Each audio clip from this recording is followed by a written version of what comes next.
So ito yung ating i-harvest ngayon hapon. So ito lang muna dahil ito ay medyo lumalaki na. Ayan, nakikita nyo naman ang mga radish dito sa ilalim. Ayan. Ayan guys, ito yung kanilang ang kanilang itinanim.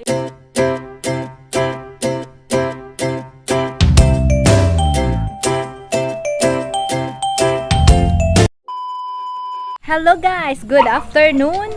Isang magandang hapon or gabi sa inyong lahat. So nandito ako ngayon guys muli sa aming probinsya. Syempre pa dito sa Bicol.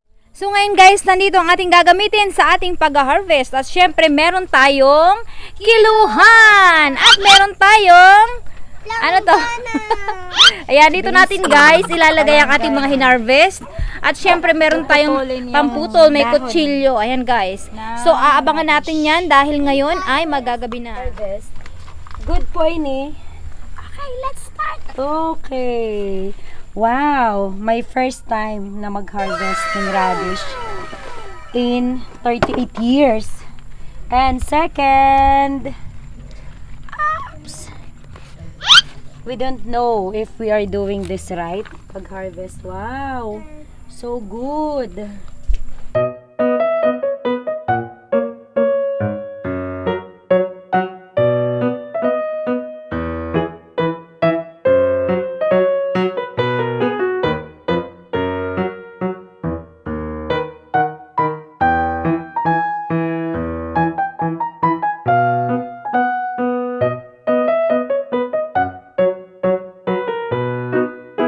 Nagka-damage na araw kayo.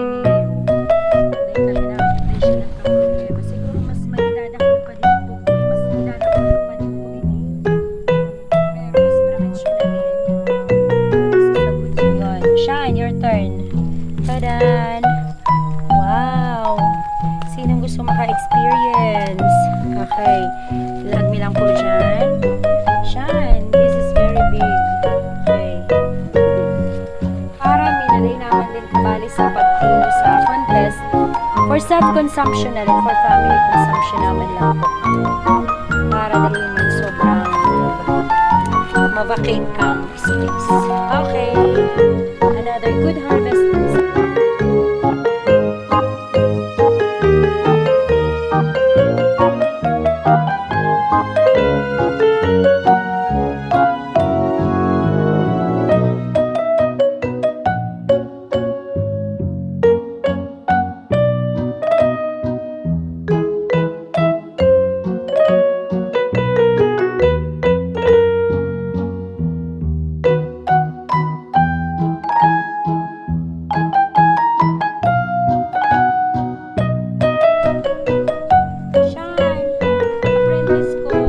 How does it feel na mag-harvest?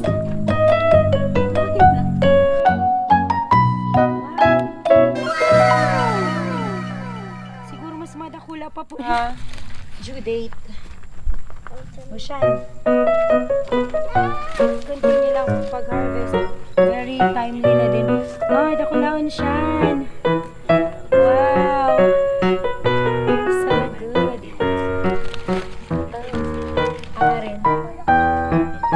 Ito, medyo pitit po siya. Bunso. May bunso. Bunso. This one. Ayan po, medyo nagda-damage na. Ito lang din po. So far, halos duwa man lang itong sarok dikdir sa kanto kasi ito pong nabunot niya. Pero the rest are all good. Yan. Pero para ma-prevent na din, kasi sayang. Tadarakula naman po. We're doing this. So like this. Very big po siya. Sides are having may iba pong piggery. Kaya so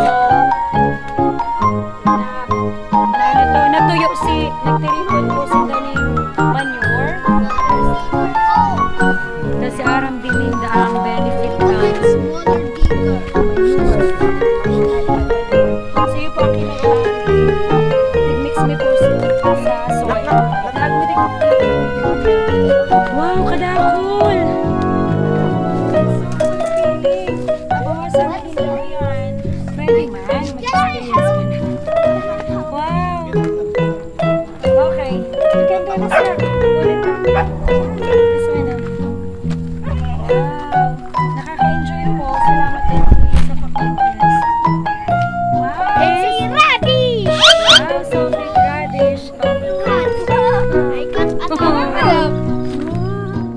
So, and guys, natapos na ang pag-harvest ng isang plat ng radish dito. So, ayan, nililinisan na, tinatanggal ang dahon para kiluhin kung ilang kilo ang laman. Medyo pabanggi na po. Pero, magaling po na mag-harvest na lang. Kasi fresh siya. Iba po ang dahon. Kaya yun. Kitchen. Ay, may compost bin po kami. Promote po kami organic. Fermented plant juice. Nabukod po ng fermented plant juice. Kaya since bawin po sa pero sa kayo po ako. And then mag-shells din po. Pagkakalsin po.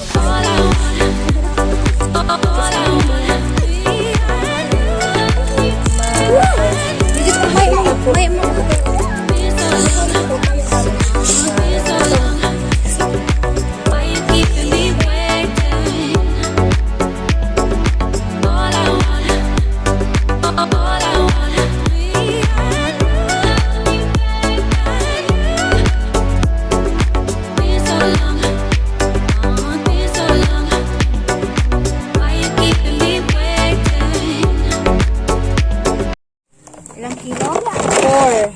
Okay, no touch po yan. Tigde yung mayo din. Okay. Asan mo na niyo? Ipanis mo na dyan. 4 kilos. Next batch. Second batch. Oh, second batch na po. 4 silinot. Then, oh. Sa inaaro pa kayo kada kulang second planting ni. Second batch, another 4 Another kilo. 4 kilos. Okay, equals 8 kilos na po. 8.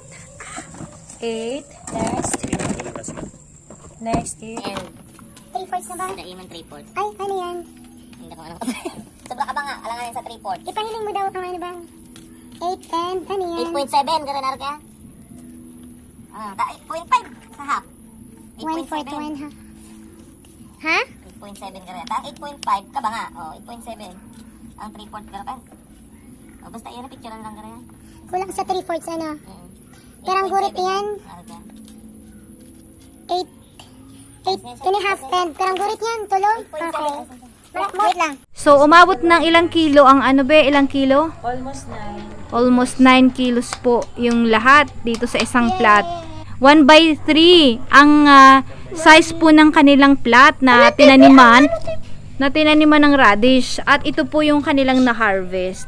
So actually guys, ang harvest time nito dapat is sa May 5.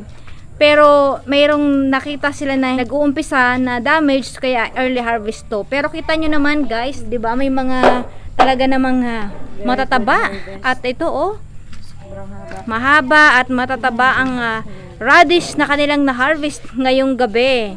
So ito, pwede nyo tong pangsahog sa sinigang, at pwede rin itong salad o kaya ginisa sa sardinas. Ayan. Pag may itinanim, may aanihin. Ayan. Sa amin sa Bicol, pag may itinanom, May gugusihon. may gugusihon.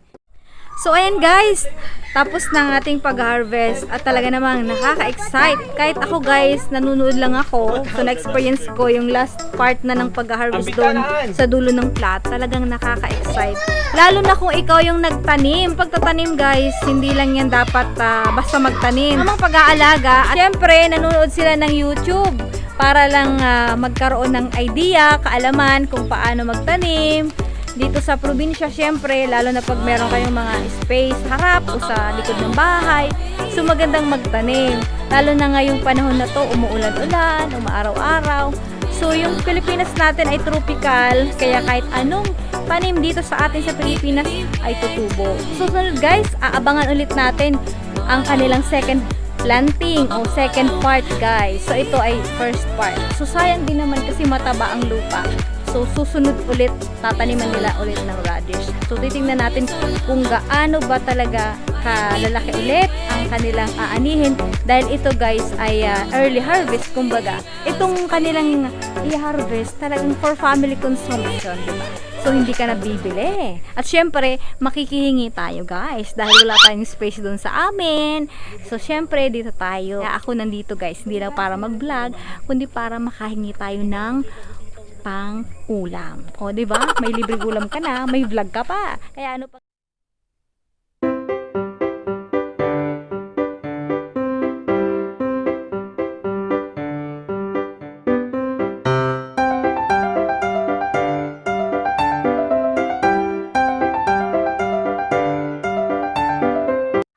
Hindi lang mga kakanin at sa fiestahan nagaganap ang mga Sharona guys, pati sa ating mga gulay. Kaya halina, kumuha tayo, pipiliin natin yung pinakamakinis para masarap sa sinigang. At syempre, meron tayong sardinas, kung ano-ano guys. So ayan, diba? Libre na, masustansya pa.